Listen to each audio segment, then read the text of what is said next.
But I met a lot of supposedly princely Nigerian guys there.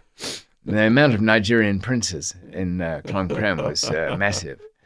There was a whole network of their business affairs there, but it's quite a long story. It's in one of the books, but they ended up getting tricked badly over a repatriation scheme. So they were all a bit down. So the church singing wasn't so loud that weekend.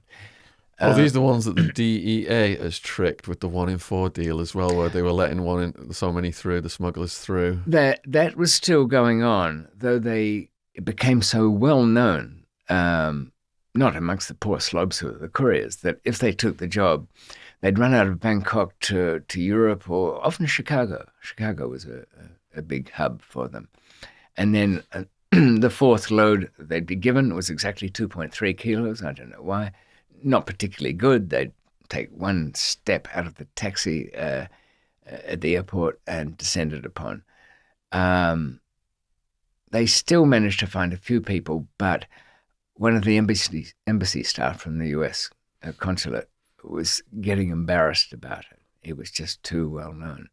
So they were tangled up in that, but they also had another problem that they thought was a solution. They couldn't get out of that prison because they had no passports. There was no embassy of Nigeria in Bangkok, or I think of Ghana or somewhere else.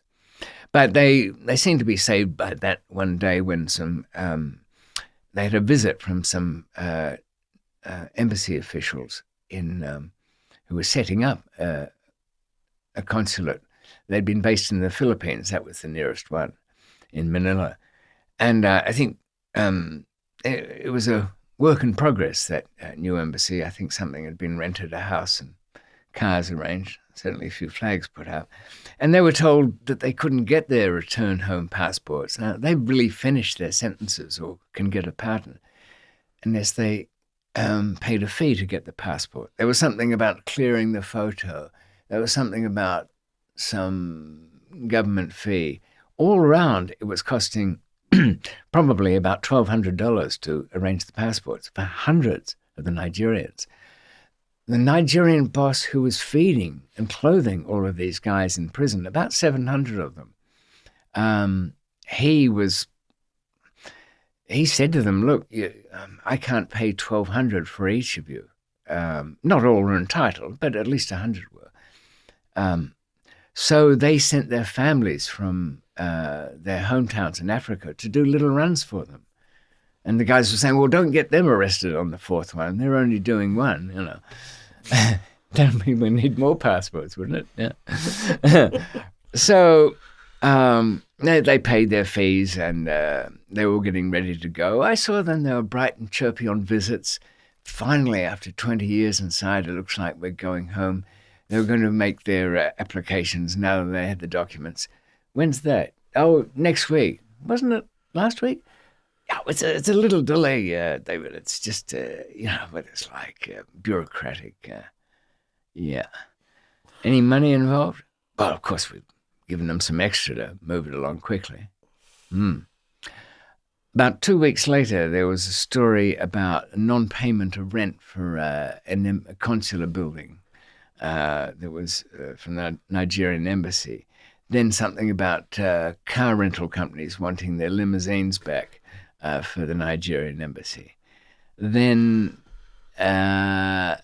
somebody from a Japanese legation running into somebody in the Philippines embassy saying, oh, you guys have got a Bangkok office now. What? We've got no plans for that. The whole thing was a shell. Oh, poor guys. Their fellow countrymen had come and set up a complete non-existent embassy service, got about 100 of them to get this 1,200 together, even at the cost of having their own families doing runs and things like that. Having village fetes back home, it must have been awful. And nothing to it, just fleeced out. The smugglers got scammed by their own people. Some people would think they'd be, wise up to that. There's hoping. Hope again. I hope again. Greed and fear.